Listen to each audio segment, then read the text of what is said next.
Halo teman-teman, pada video kali ini kita akan membahas tentang property modifiers pada pendefinisian penampang di software ITABS.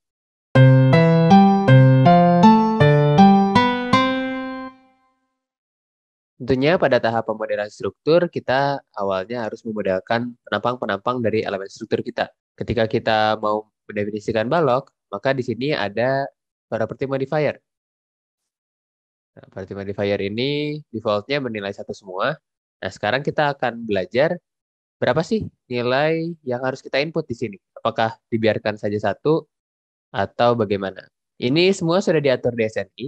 Pertama, kita lihat di sini. Jadi ini patokan utamanya, tabel ini di SNI 2847 2019.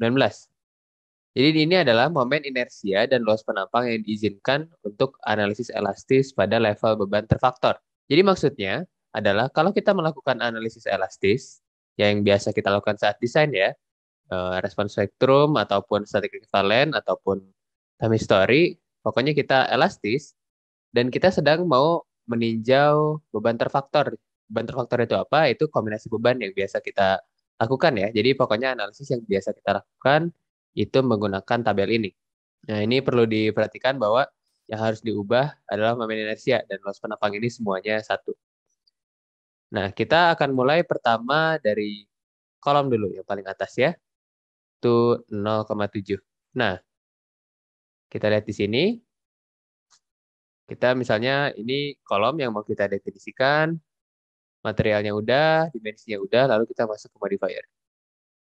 Nah, lalu kata SNI di sini 0,7 inersianya. Nah, 0,7-nya yang mana? Sebenarnya mudah saja, di sini bisa kita lihat dari semua parameter ini yang ada inersianya itu yang dua ini ya.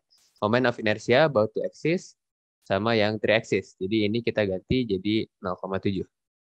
0,7. Nah, oke. Nah, itu untuk yang kolom. Oke. Lalu selanjutnya kita masuk yang nomor 2, itu dinding, kita lewat dulu, jadi kita masuk ke balok. Nah, balok ini nilainya 0,35. Jadi untuk balok, nanti akan dibahas juga tentang perbedaan balok dan balok T. Jadi misalnya ini balok, modifiernya, untuk inersianya 0,35. Jadi ini 0,35, bawahnya 0,35. Nah, kadang-kadang ini jadi pertanyaan juga, apakah yang momen inersia sumbu 2 itu harus dikali 0,35 juga atau tidak? Nah, itu kita lihat saja langsung ke panduan dari ITABS-nya sendiri. Jadi menurut ITABS-nya sendiri, untuk balok dan kolom itu inersia 2 dan inersia 3 yang harus diubah. Jadi di sini sudah jelas ya, sesuai bahwa yang inersia pada sumbu 2 juga harus dikalikan 0,35. Oke. Lalu untuk balok T, bagaimana? Nah, di sini desainnya tidak ada dibedain ya. Untuk tabel ini sementara kita samain dulu. Jadi untuk balok dan balok T itu kita masukkan 0,35.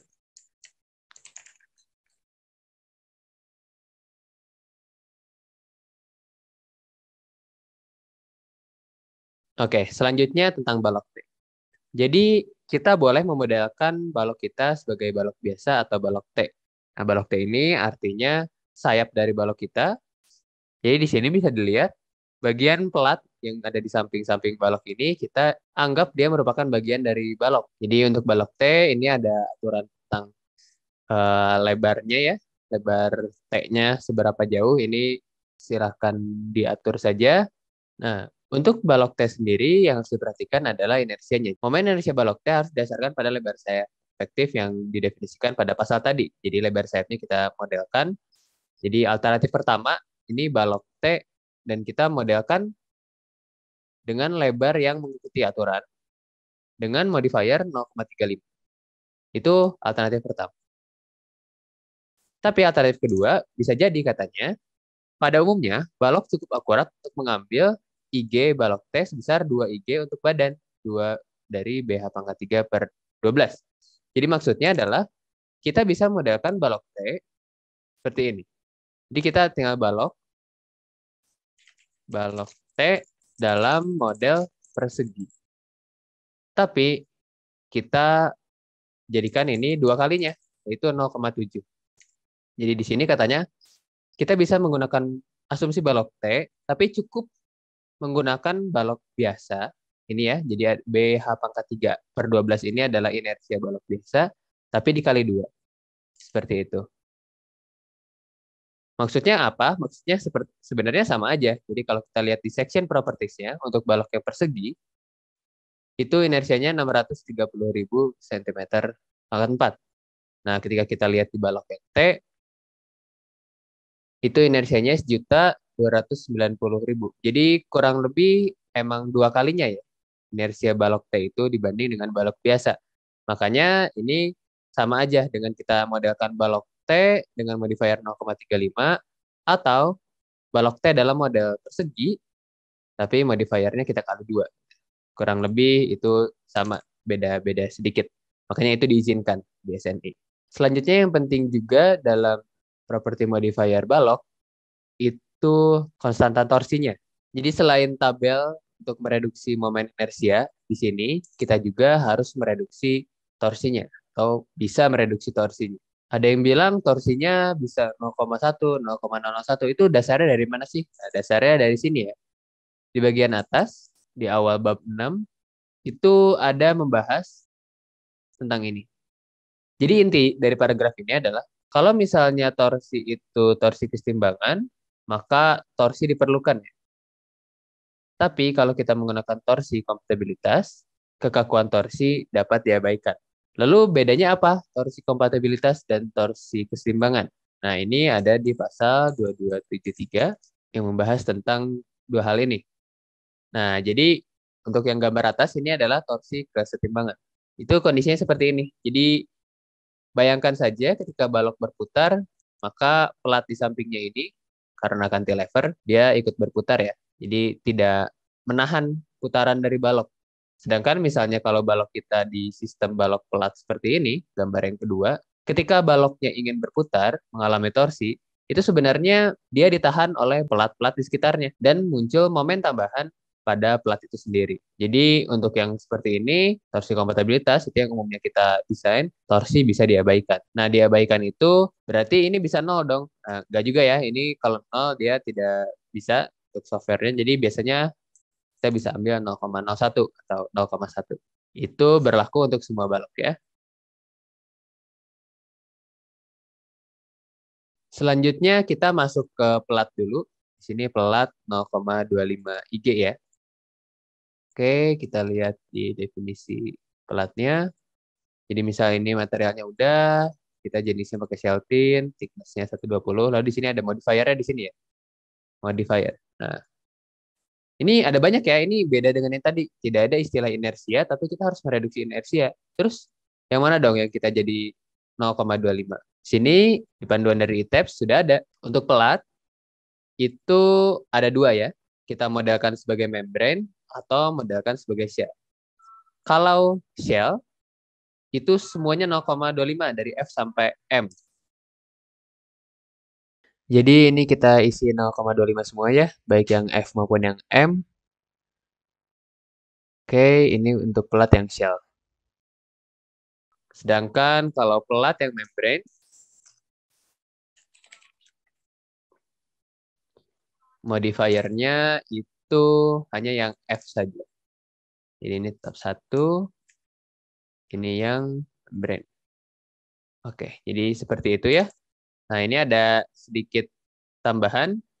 Jadi kalau misalnya kita assign diafragma rigid pada pelat kita, itu yang F tidak ngaruh ya. Jadi ini F-nya mau 1, 0,253 tidak ngaruh. Tapi untuk sementara kita masukkan saja semuanya. Jadi sekali lagi untuk yang membrane itu modifiernya 0,25 untuk yang F, sedangkan yang shell modifiernya 0,25 untuk yang membrane dan bending semuanya 1 dan 12 dan 22.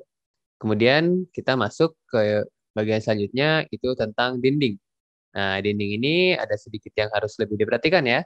Karena di sini ada dua kondisi, tidak retak dan retak. Jadi pertama kita modelkan dulu dinding, di sini wall, dinding geser. Sini ada modifiernya sama kayak pelat ya karena dia sama-sama shell kurang lebih. Nah, lalu apa yang diinput? Nah, ini ada catatan ya. Atau kita mungkin bisa lihat dulu dari SNI-nya. Apa sih maksudnya ada kondisi crack dan uncrack ini? Jika momen dan geser faktor dari analisis yang berdasarkan pada momen inersia dinding yang diambil sebesar 0,7 menunjukkan bahwa dinding retak, maka analisis harus diulang dengan I 0,35. Jadi maksudnya gini, maksudnya pertama kita input 0,7 dulu, lalu kita analisis. Setelah kita analisis, kita bisa tahu lah dia retak atau enggak. Kalau retak, kita ulang jadi 0,35 pada tingkat-tingkat yang retak aja ya, nggak usah semuanya jadi 0,35. Tapi kalau misalnya yang tingkat-tingkat yang tidak retak, kita biarkan dia 0,7. Jadi biasanya untuk dinding itu kita ada dua juga. Ini pertama yang uncrack, modifiernya 0,7. Kita lihat dulu ya, 0,7-nya di mana. Di sini ya, katanya yang dimodelkan itu cukup F11 dan F22. Nah, ini ada catatan sedikit. Jadi walls itu dinding geser umumnya tidak didesain untuk yang out of plane bendingnya. Jadi untuk yang M itu kita bisa ambil yang kecil aja, ambil 0,1. Jadi maksudnya kayak gini. Jadi F11 dan F12 ini 0,7. F12-nya dibiarkan, tapi yang M semuanya jadi kecil. Misal 0,1. Jadi seperti ini. Ini bisa kita oke, tapi ini ada catatan sedikit juga. Kita bisa menggunakan M11, M22, dan M12 itu sama, 0,7 juga. Kalau kita mempertimbangkan momen out of plane. Tapi umumnya yang disebut pada panduan di tabs tadi umumnya tidak didesain untuk memikul beban out of plane. 0,1 saja. Oke ya.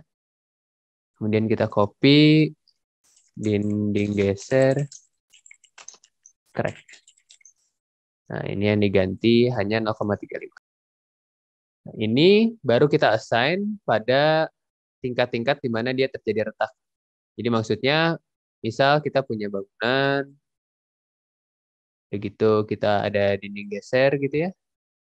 Pertama kita modelkan seperti ini, ada dinding geser, lalu setelah analisis, kita lihat di sini dulu. Nah, setelah analisis ternyata paling bawah, biasanya bawah-bawah ya, yang momen dan gesernya besar. Dua yang terbawah ternyata crack. Jadi kita analisis ulang dengan kita ganti ininya jadi yang crack. Seperti itu. Jadi itu udah semua kita membahas tentang isi tabel ini. Lalu di bagian tabel bawahnya ini ada sedikit tambahan. Jadi ini ada alternatif ya. Jadi kita bisa hitung, misalnya kolom kita nggak mau pakai 0,7. Nah, sebenarnya rentang untuk kolom sendiri kita bisa pakai antara 0,35 sampai 0,875. Nah, I-nya sendiri dihitung dengan rumus ini. Jadi kalau mau ngitung dulu ya silahkan kita ngitung rumus ini. Balok dan plat juga sama. Rentangnya antara 0,25 sampai 0,5 kita hitung pakai ini. Tapi kalau enggak apa-apa. Ini jarang juga kita ada yang hitung pakai ini. Kita langsung aja pakai tabel yang atas. Oke, itu udah semua tentang analisis elastis pada level beban faktor ya. Jadi ini analisis yang untuk gaya dalam. Nah, tapi ada satu lagi, analisis yang juga kita lakukan pada saat desain atau pengecekan struktur, itu analisis beban layan. Jadi untuk beban servis, untuk kita mengecek lendutan, kita ganti. Jadi ketika kita melakukan analisis layan, analisis lendutan, kita nggak perlu pakai yang ini ya, ini terlalu kecil. Misalnya balok 0,35, itu terlalu kecil, nanti lendutannya terlalu besar gitu ya terjadi. Karena kita asumsi inersianya hanya dikali 0,35. Untuk beban layan, kita bisa mengalihkan inersia yang definisikan pada tabel tadi itu dengan 1,4. Yang khususnya untuk balok dan pelat ya, tapi kita nggak apa semuanya. Jadi misal ini balok, balok untuk analisis beban layan. Atau kita dalam ya strip layan aja ya, layan.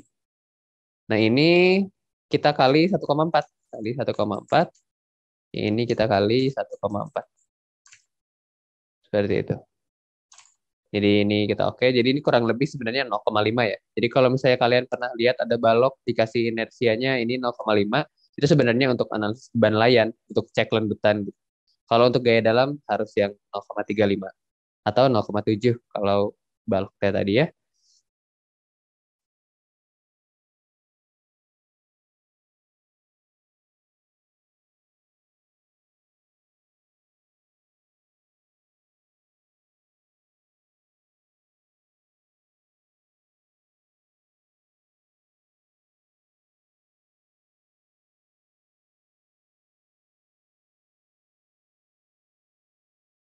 Lalu untuk yang pelat,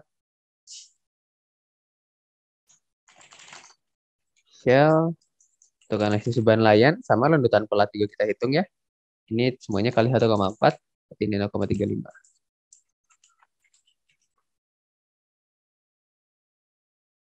Oke, jadi itu semua yang harus kita ketahui tentang section modifier. Sekian untuk video kali ini. Terima kasih. Kalau ada yang mau didiskusikan, silahkan tanyakan di kolom komentar. Sampai jumpa di video berikutnya.